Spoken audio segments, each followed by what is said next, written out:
I'm joined right now by Susan Del Percio, Republican strategist, Michael Schmidt, Washington correspondent for the New York Times, Eugene Robinson, columnist for the Washington Post, and Yamiche Alcindor, White House correspondent for PBS NewsHour. Susan, why don't we just go in order of your faces there? What is Rudy talking about, that he could be running the investigation of himself? This is the newest after his guy, Rudy Giuliani, denied there's such a thing as objective truth. Rudy went, I believe, to Manhattan College. He studied under the Christian Brothers. One thing you learn in Catholic school is a lot of philosophy, a lot of time trying to figure out the meaning of truth and finding to get to objective truth, and a total commitment to the idea there's such a thing as truth. I'm sure all religions believe this, but certainly his did. How could Rudy walk out there and say there's no such thing as objective truth? It's whatever anybody says, and if my guy says something, that's just as good as anybody else. That's what he asserted with Chuck Todd yesterday. Your thoughts? Well, I mean, it's clear that Rudy Giuliani's gone from a world-class leader to a second-rate apprentice in following Donald Trump. And that's all he's doing, is whatever will make Donald Trump happy. He's trying to muddy the waters. This was a career prosecutor. His career was launched being a prosecutor, Rudy Giuliani's. To hear him say that and twist himself up and not get the facts out, either because he didn't know or didn't remember or because he chose to lie, is so disheartening, especially for me, someone who worked in the administration, someone who learned to love government because I served in his administration. He is now supporting a government that I have no respect for, meaning Donald Trump and his administration. You may pick up on this because two things here just jump at you. One is the denial of objective truth, which is the essence of everything. And by the way, just to remind everybody, as if they need a message in philosophy, if somebody tells you the movie starts at 7 and it starts at 7:30, one person's right. It did start at 7. If somebody says the capital of Japan is something else, I don't know what, it's Tokyo. There's only one right answer. There is such a thing as objective truth. And if they had a tape recording of that meeting that they had with Mueller, with Comey, about what to do with Flynn, then we'd know the objective truth. So there is a search for it. It's not one person's opinion against another, and that's what Rudy's now saying. The idea that Rudy Giuliani is saying truth is directly related to the fact that Kellyanne Conway said there are alternative facts. This is an administration that wants to create its own version of truth, has millions of people who believe only what they tell them, and as a result, they're laying this foundation. Why are they doing this? Just to explain the politics if you can. Why would you deny what everybody knows when they're a kid, when you're taught not to fib when you're 3 years old? Or 5 or 6 at least. Why would somebody say there's no such thing as the truth or not truth? Because if the Mueller investigation comes out and says that you in fact broke the law, and here are all the reasons why, and here's all the evidence, you can then turn around and say, well, their version of the truth is actually not the truth. Our version of the truth is what the truth is. They're doing this because they want to get ahead of whether or not of any sort of indictment, any sort of criminal charges, any sort of problems that the president or the people around him might have when it comes to the legality of things. Okay, speaking of a crazy world, Trump's now saying that he could run the Trump investigation. Yeah. Well, he just told that to Reuters. What does he mean? Some sweeping notion of executive power? Well, his idea of executive power is that he could sweep in and he could fire Sessions and Rosenstein. Arrest Omarosa? Exactly, arrest Omarosa, send people to the tombs or whatever. I mean, he could do whatever he wants, and she could shut down the investigation. He could run it. He would turn it into an investigation of Hillary Clinton somehow and the dirty Dems or whatever. I mean, it's...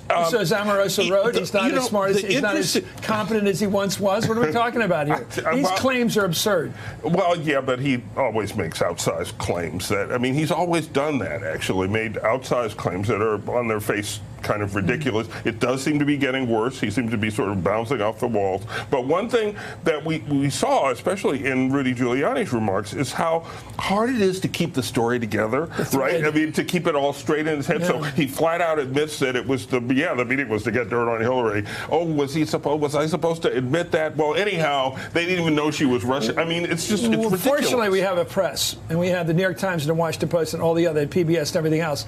Rudy's Meet the Press interview came just one day after the New York Times reported this weekend White House counsel Don McGahn has cooperated extensively with Mueller's Russia investigation. This is a wow. The report sent Trump into a weekend-long Twitter tirade that continued into this morning. Trump deferred to the disgraced and discredited Bob Mueller and his whole group of angry Democrat thugs, he calls them. He added Mueller's angry Dems are looking to impact the election. And he wrote, the failing New York Times wrote a fake piece today implying that because White House counsel, he spells it with a C, Don McGahn, was giving hours of testimony to the special counsel, he must be a John Dean-type rat.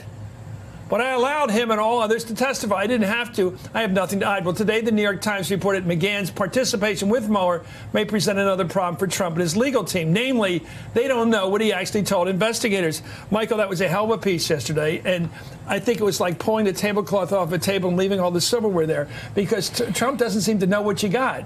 Trump, well, and you broke this story that McGahn, 30 hours of testimony. At least. Trump did not know the extent of this. He thought he sees lawyers as people that fix his problems. The idea of a White House counsel is a hard one for him to understand, someone that represents the institution. He thought, you mean an honest guy? He thought McGahn would go in and say, hey, Mueller, here's why the president's done nothing wrong, as if he was a defense lawyer, as if he was explaining to him. I don't think he appreciated the fact that McGahn was going in as a public servant, answer detailed questions about the investigation in an open-ending, wide-ranging way. Well, what does this do? We've always suggested everybody can get in here. I want to talk, Gina, Yamiche, and Susan. The thing is that we've always guessed what was in that incredible, what I call the iceberg of what he knows. I mean, you guys know a lot in the big papers, but he knows a lot. And Yamiche, I'll just start with you on this. It seems to me that if he had 30 hours with the president's own lawyer, who's sitting in the room all the time with Trump, his White House lawyer, he knows a hell of a lot to sort of fill in the blanks here of his case against the president. Well, here's the thing that I thought was most remarkable about Michael's reporting.